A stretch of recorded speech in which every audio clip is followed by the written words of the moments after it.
may have the courage to look up. We've had triumphs, made some mistakes.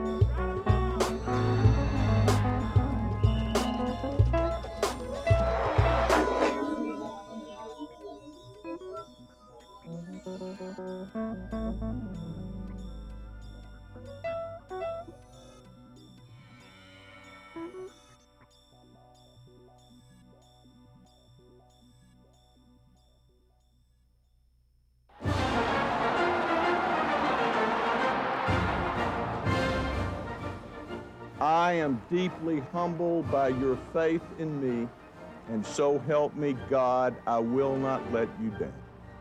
Look at what we did. Look at what we did with what we had. We are strong. We are clean. We are America. Pay attention. Pay attention.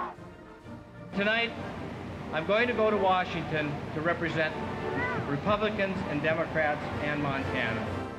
It's election night across the United States, a scene repeated every 2 years. It culminates months of campaigning, and as the numbers roll in, there are winners and there are losers. Incumbents returning to offices they've held for years. Challengers who've won the right to represent voters who want a change. There are a total of 535 seats in Congress. The men and women who fill them come from diverse backgrounds and geography. Each represents a different constituency with varying concerns. The strategies to win may vary, but they all play the same game. Using money and machinery, consultants, cash, and coalitions, they chase the lion's share of votes needed to send them to Washington.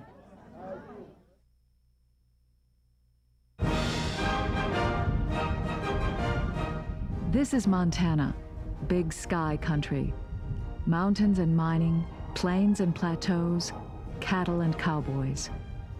The mines, which were once the mainstay of the economy, have given way to wheat and cattle grazing. No town has more than 100,000 people. The governor answers his own phone, and even though they have only one member of Congress, they take their politics seriously. Elections are very important to me. It's a very, very important right of being a free American. I think that the issues facing the National Congress are very critical now, so I think it's every state election is important. We need a man of integrity, we need a man of loyalty, we need a man that says what he stands for. While Montana has been described as the most democratic of the Rocky Mountain states, it elected a Republican governor in 1992. In 1998, it had one Democratic senator and one Republican senator. For 18 years, Democrat Pat Williams had served in the Congress, but in 1996, he surprised everyone by announcing his retirement. Bill, how you doing, buddy? Good to see you, partner. How's it going? And that turned the race into a free-for-all that finally saw former Democrat State Senator Bill Yellowtail I'm running for Congress and I need your vote. squaring off against Republican Rick Hill, a newcomer to politics who owned a surety bond and insurance agency. Bill Yellowtail and I are about as different people as you could find. I'm very much a common-sense conservative, and Bill is what I would call an unrepentant liberal. Yellowtail won his party's nomination when Democrats gave him 56% of the vote in a four-way primary.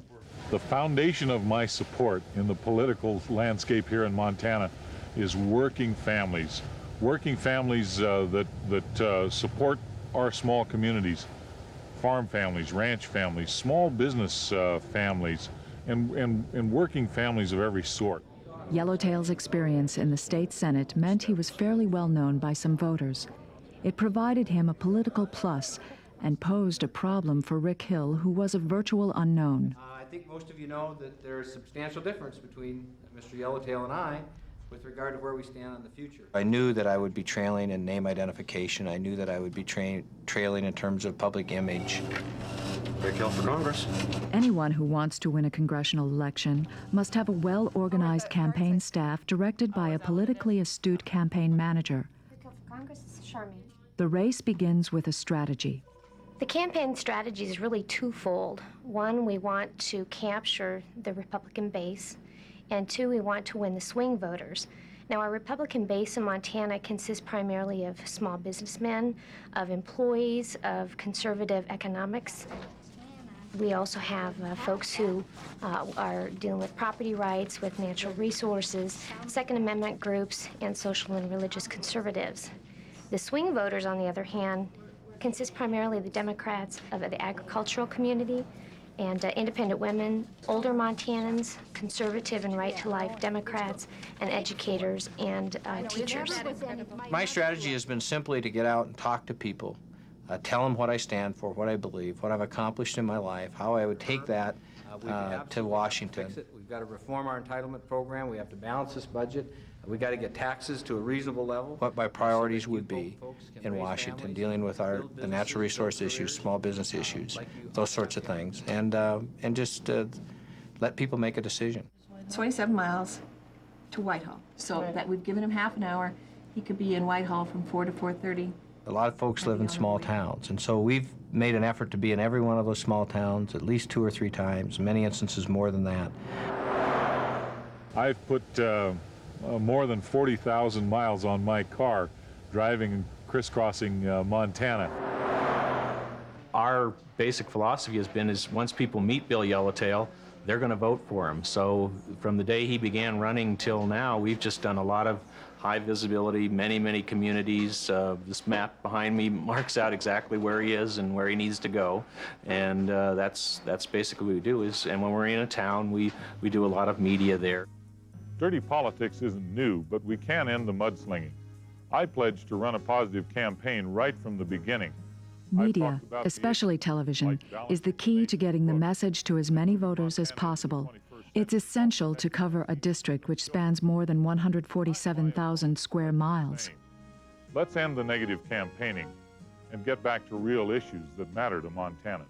When you run ads on the Montana stations, people tend to watch them. We have a real self-interest here in watching local news because everybody wants to see what the weather is. And of course, in Montana, the weather can cause a person a lot of problems. In our neighborhood, it's getting downright cold. If you can get your ads on around the evening news, most people see them. But buying television time takes a lot of money. The Rick Hill campaign spent $943,000 in the general election. About 70% of our funding comes from in-state, about 30% out-of-state, but about 95% of the funding comes from Montanans. So even though they may not be in the state of Montana, they may be from the D.C. community, they still are Montanans. Basically, we got about 3/4 of our money from individual donors. Under FEC laws, that can be $1,000 and below. Some contribute $2, some contribute $1,000, but I love those $2 contributions just as much as the big ones. The reality is about the average contribution to the Bill Yellowtail campaign is probably about $35 a person. The remaining 1/4 of our funding comes from political action committees. Those are mostly groups interested in issues of labor, education, women, conservation. They seem to be our supporters. Organized labor has traditionally backed Democratic candidates. Local union members sent out mass mailings to registered voters endorsing Yellowtail. So there's my pal Bob Rainey, Bev Barnhart, Emily Swanson. I know these two. There's Dorothy and Louise. Great. To counter Yellowtail's labor support, members of the local Republican Party provided Hill with help. The candidates appeared in 20 debates across the state. Some were televised. Okay, so we disagree, and I would just assert Polling by both campaigns told each camp what issues voters wanted to know about and how the candidates stacked up against one another.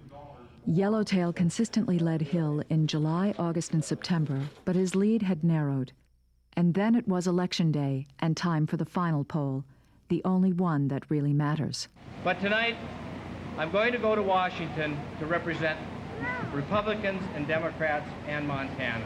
That's what we have to do. This is one seat, and we have an obligation to represent the concerns of all the people of Montana, and you have my pledge that that's what I'm going to do. When the votes had been counted, the outcome wasn't all that close. The long hours and hard work of the candidate and his campaign staff had paid off.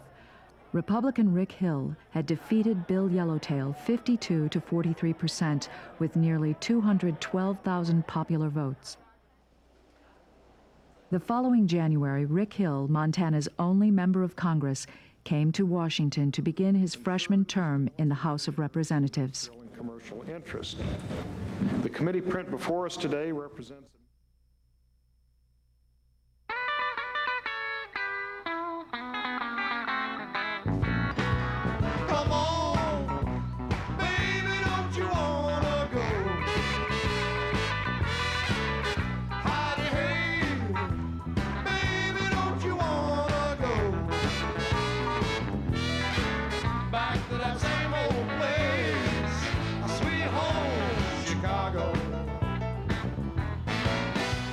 Chicago, third largest city in the United States. A huge center of commerce, its skyscrapers line the shores of Lake Michigan. And while the entire state of Montana sends only one member to the United States House of Representatives, the city of Chicago alone sends 8. Illinois' 2nd Congressional District begins on Chicago's historic South Side with its decaying factories and high crime. And it stretches southward, encompassing a small pocket of fairly affluent suburbs. 2/3 of the district's voters are African Americans, 30% are Anglos, along with a small percentage of Jewish and Latinos. Decidedly Democratic, many see politics as the key to empowerment. And the issues that seem most important? The care of senior citizens, health care, education, drugs and crime, jobs, the welfare situation that we have today, all those are very important to me. We have to start taking care of our people. We took care of the world for a long time. Now it's our turn to take care of us. Most important issue to me is these kids to stay in school and get some fat on their head. Because without that, they're not going anywhere. You know, when I ran for Congress, one of the things they said was, Jesse Jr., the only reason you're running is because you got that name Jesse Jackson. Representing the 2nd District in Congress is Jesse Jackson, Jr. Name identification never hurts a candidate. Being the son of a nationally renowned civil rights leader and former presidential candidate is a definite plus. When steel mills closed on the southeast side of Chicago and in Gary, it undermined working and organized people in my district, and it undermined the middle class. And that's why we're trying to bring industry, bring the kind of anchors back to our district that will provide the kind of family values and the kind of environment that small businesses and other types of economic endeavors can survive. My opponents say they're experienced politicians, but this is how they behave. In a special primary election, Jackson faced Illinois State Senator Emil Jones and 2 other state legislators.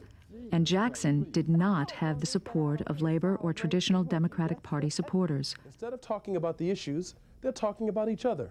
Let's put an end to politics as usual. The people of the 2nd Congressional District deserve better. Vote for a new direction, paid for by Jesse Jackson. So Jr. what did the campaign do? I think the key was our voter registration. Registering over 5,000 new voters, and a lot of them were young and in the schools. I'm speaking in more high schools and more congressional districts for members of Congress. Since he wouldn't have the backing of rank-and-file Democrats in the special primary, the key to a Jackson victory was to recruit young voters who had never shown an interest in politics. He had 45 days to do it. Clint, how are you doing? Good to see you. The motor voter bill, supported by former Senator Paul Simon and other Democrats, made it easier for people to register to vote. It gives them 3 new ways to do it. They can register at drivers' facilities, which is very convenient. They can register by mail, which is particularly attractive to the disabled community. And they can register at certain other designated state offices, like a disabled office. And as a result of registering those people and bringing them into the process, on November the 28th, I won the primary by the margin of new people that I brought into the Democratic Party. Before it was all over, the Jackson campaign spent more than $900,000 in the special primary and general elections. We had spent a great deal of money on about $50,000 on billboards, which of course were very effective. And we also had the phone banking going and the mail brochure being mailed to thousands of people. There was radio time to buy as well, and Jackson's strategy also relied heavily on African American ministers. They allowed me the opportunity to campaign in their churches at the 11 o'clock hour, which is the only time that large bodies of African Americans gather in various locations. I also worked out an excellent relationship with what I refer to as the broadcast ministers. There are ministers in our district who are on the radio at various hours during the Sunday, and they would allow me the opportunity to come into their churches for 10 or 15 minutes and make a presentation on the radio. And so, brothers and sisters, just 30 days left. 30 days to a Democratic victory and the end of Newt Gingrich. When it was time to run for re-election in 1996, Jackson still hadn't paid off his campaign debt, and he ran into difficulty trying to raise money when his opponent dropped out of the race. The reality is you need an opponent in your race in order to be able to raise money, because traditional Democratic supporters don't contribute if they don't think that you have opposition. Now, I think we're going to be pretty successful in getting some monies because people would like to see him erase his deficit, and we do have a deficit. I ain't missed a vote in Congress yet. The average Congress votes 254 times. The Newt Gingrich Congress has voted 1,854 times. I've been in Congress for 10 months. I've voted more than 400 times and ain't missed no vote yet. Your congressman has a 100% voting record. 2nd District of Illinois, Congressman Jackson's office. How may I help you? Congressman Jackson has done this show before. Jackson appears headed for a long tenure in Congress. Without an opponent in 1996, he captured 96% of the vote. Serving on the Banking and Financial Services Committee and Small Business Committees, he remains committed to using his political power for the benefit of those in his district to gain economic power. That increased competitive. On a highway deep within the heart of Texas, I was just about as lost as I could be. I was driving around in circles, trying to find the border, but Texas was as far as I could see. Politics is never predictable. In a state the size of Texas, an 18-year incumbent seeking re-election to the United States Senate should be a shoo-in. And I intend to jump back into that Senate race in Texas, and I intend to win, and I intend to win convincingly. Enter Victor Morales and his white pickup truck. The 1996 election matched a political unknown against a man who months earlier had been a national presidential candidate. It was David versus Goliath. I didn't have any consultants, I didn't have any public relations people, so I did what I do best, and that is talk to people, listen to what they have to say, try to understand them. Which way? I'm lost.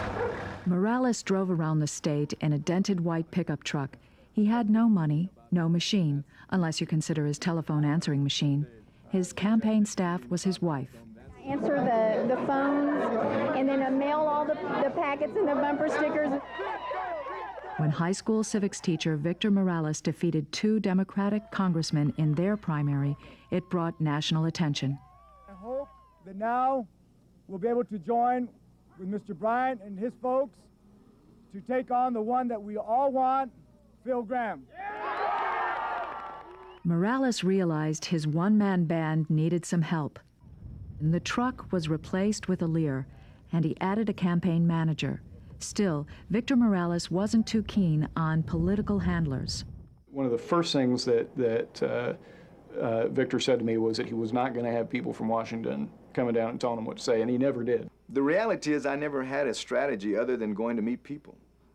People would say, well, how did you, I said, I just jumped in my truck and I drove around and I talked to people. I figured that maybe those people liked what I had to say and the word would spread. Please, make some noise for our next U.S. Senator, Victor Morales.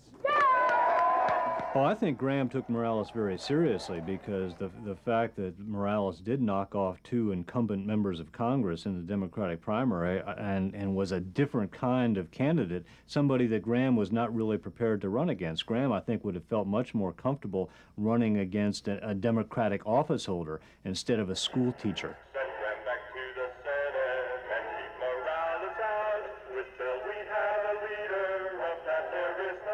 Graham's well-oiled campaign had him doing the thing politicians do best, mixing it up with children. So that's 5, 6, 7, 8. Participating in well-orchestrated media events. You know, know, Colonel, what always amazes and hitting the road to meet the voters.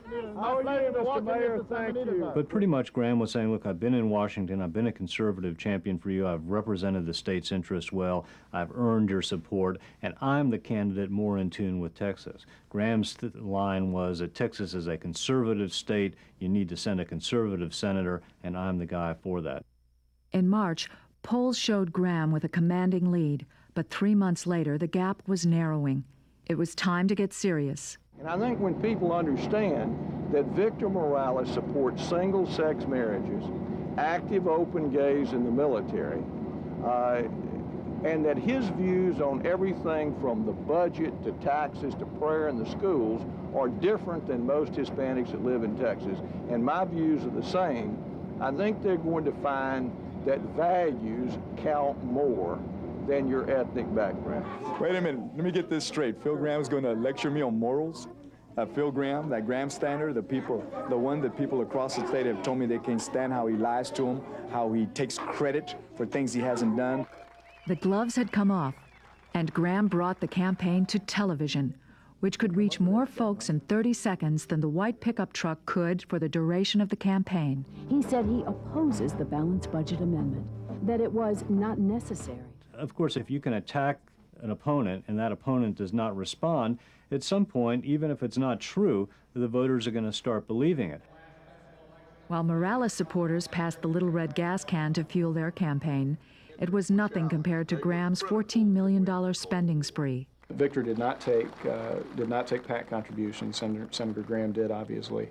Senator Graham was much more connected with the type of people who could give $1,000 and consequently got a lot more of that than we did. I'm very proud to say that we raised $900,000 in about 4 or 5 months, and 86% of that was $100 and less. If you remember the election night, what I said I did have was las ganas, the desire, el corazón, the heart, y el más importante and the most important thing, you, the people. But it would take a lot of people showing up at the polls to put Morales in the U.S. Senate, and that meant registering new voters. He used to carry around these voter registration cards and say to everybody, he didn't care if they were voting for Phil Graham, he would say, I'm a government teacher and I tell my kids to vote and I want you to also. I just had a gentleman who told me that he registered for the first time. This is something that's been ongoing in our campaign, and I feel that at the very end, when the votes are counted, that we're going to make history. The biggest amount of support came from the Hispanic community. My understanding was in 1992 there were 600,000 Hispanics voting. In 1996 there were 900,000. So yes, I was able to excite the Hispanic community. But what I found as I traveled across Texas, whether it be African American or Anglo American, once they were able to hear our message of truth, our message of inclusion, then they liked it. To win, Morales had to reach out beyond the Democratic Party regulars in the heavily Hispanic Rio Grande Valley. Meanwhile, Graham was attacking him on his own turf. I think I'm going to run well among Hispanics. I think that I'm going to carry South Texas. And I think, again, it's going to prove once and for all that people in Texas do not vote on the basis of race. They vote on the basis of values. Some of you have heard me in the last few months, because this is when it's been happening more and more, Republicans coming up to me and saying, Victor, I've never voted for a Democrat, but I'm going to vote for you, Victor, because I like your guts, your honesty, your campaign, and because I can't stand Phil Graham, and I'll take you away. Morales had the difficult task of selling himself to the people who didn't vote in the Democratic primary, either Republicans who didn't care for Graham very much, or middle-of-the-road voters who didn't have any real loyalties. It didn't help that Graham was gaining the support of some well-known Democrats. He's been a super U.S. Senator. He would have made a good president. I am deeply humbled by your faith in me, and so help me God, I will not let you down. All right. In the end, Graham won out with 55% of the vote. He had spent 14 times as much money as Morales. I believe if Mr. Morales had had $1 billion, he would have lost this election.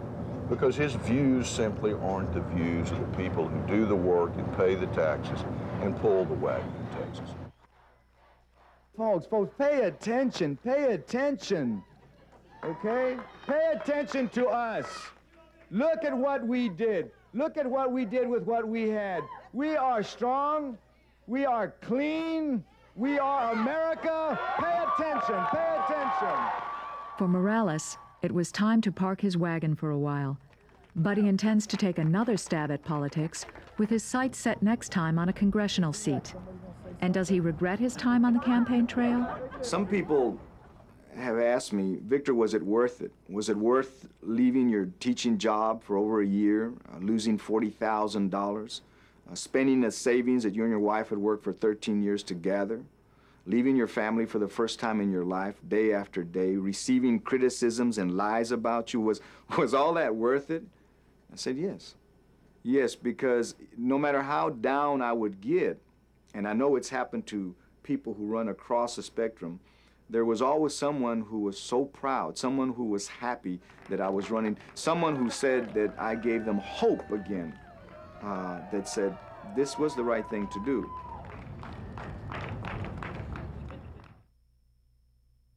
Is you, is all, is you, hey, my baby. Way you're acting lately makes me doubt. So do voters in the United States really care who represents them in Washington? The truth is that fewer are taking the time to go to the polls. Are congressional elections really important to them? Yes, it is very important for me to elect my congressman. Very important because it tells us how our America, our USA is going to be ran. Why it's important? Because if you don't vote, it don't mean anything. So many of us don't realize the importance and we say, oh, one vote doesn't make a difference. But we have to look at a whole lot of one votes, make a million votes.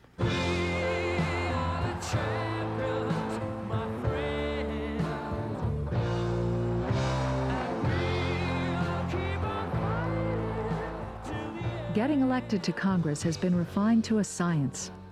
It's become a game played by professionals, pollsters, and media managers. Successful candidates learn to play the game to win,